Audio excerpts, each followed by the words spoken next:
Hai Sobat Dua, welcome to Semanda Talks. Sebagai pembawa acara kalian pada hari ini, aku Sayu. Nah, di sini kita bakalan mulai podcast lagi nih teman-teman.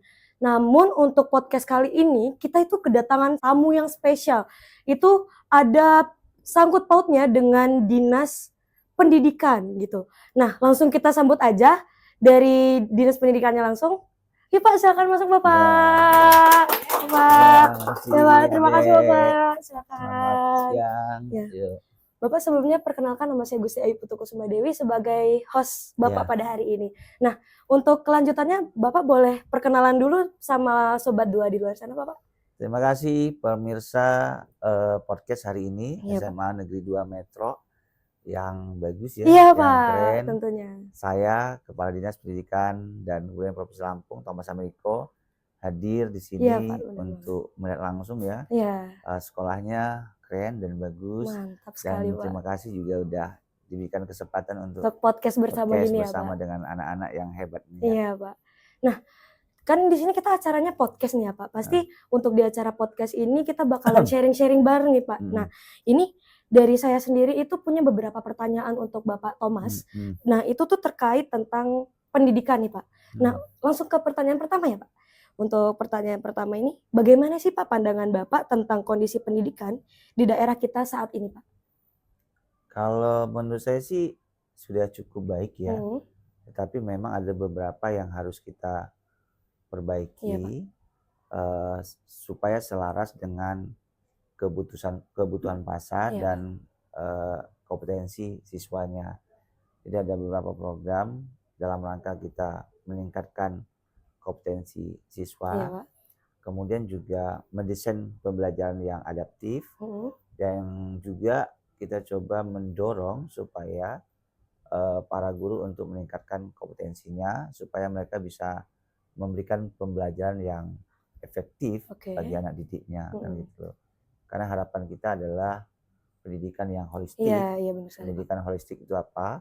Pertama adalah aspek intelektual, kemudian moralitas dan spiritual. Jadi anak itu bukan hanya aspek akademik, tetapi juga karakternya juga mesti kita perbaiki supaya mereka juga menjadi anak yang siap secara individu. Ya, benar sekali Pak.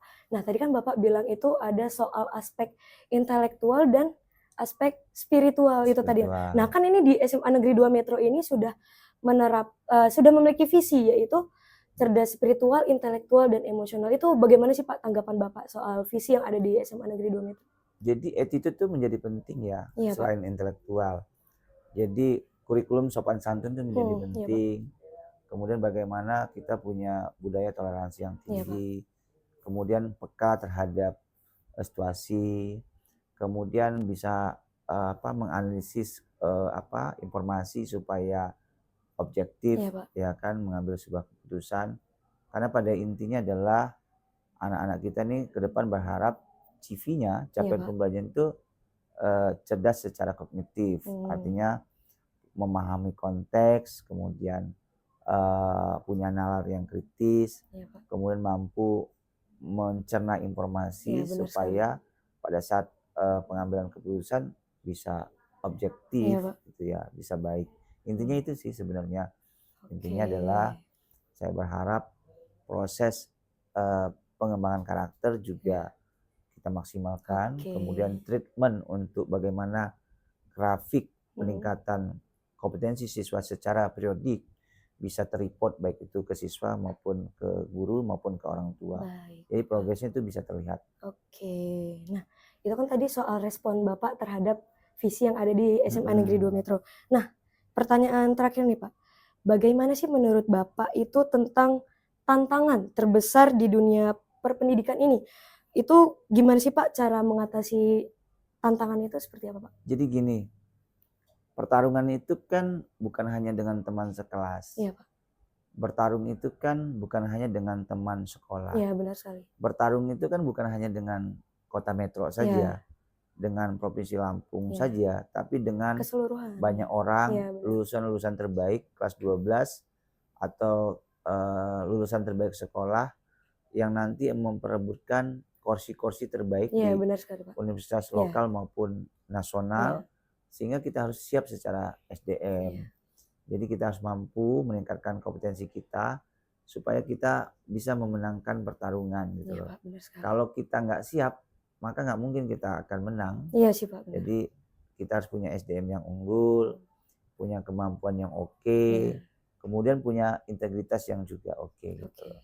Jadi nggak ada sesuatu target itu diraih tanpa proses dan kerja keras yang maksimal. Ya, nah, untuk satu lagi nih Pak, kan ini lagi di SMA Negeri 2 Metro ini lagi mengadakan TKA. Nah itu kira-kira Bapak punya pesan dan kesan tidak untuk, atau pesan saja untuk ke kakak-kakak kelas 12 yang lagi melaksanakan TKA ini Pak?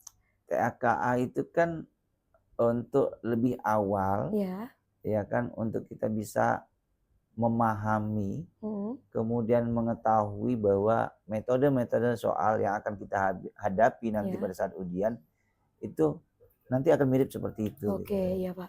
Jadi sedini mungkin anak-anak itu sudah dilakukan pembiasaan. Setelah menjadi pembiasaan, maka nanti anak itu akan siap menghadapi ujian yang sesungguhnya. Ya, benar sekali Pak. Ini kan tes nih, tes kemampuan. Nanti pada saat dia tahu skema atau modul yang sama, mirip, terus dia rajin belajar, nanti pada saat dia benar-benar ujian sesungguhnya, dia menjadi orang-orang yang menjadi anak-anak yang benar-benar siap gitu. Oke, begitu. Jadi begitu ya teman-teman, tadi pesan dari Bapak Thomas untuk kakak-kakak kelas 12 yang lagi sedang melaksanakan TKA untuk selalu tetap semangat dan juga tetap berproses begitu ya Kak. Nah, karena sepertinya ini udah di ujung podcastnya Pak, Bapak bisa ikuti aku nggak nih untuk closingnya? Jadi seperti ini Pak. Terima kasih Sobat 2, see you. Jadi seperti itu ya Pak. Boleh bareng-bareng Pak? Oke. 1, 2, 3. Terima kasih Sobat 2, see you. Thank you, terima kasih. Ya, terima kasih Bapak. Terima kasih ya. Iya Pak.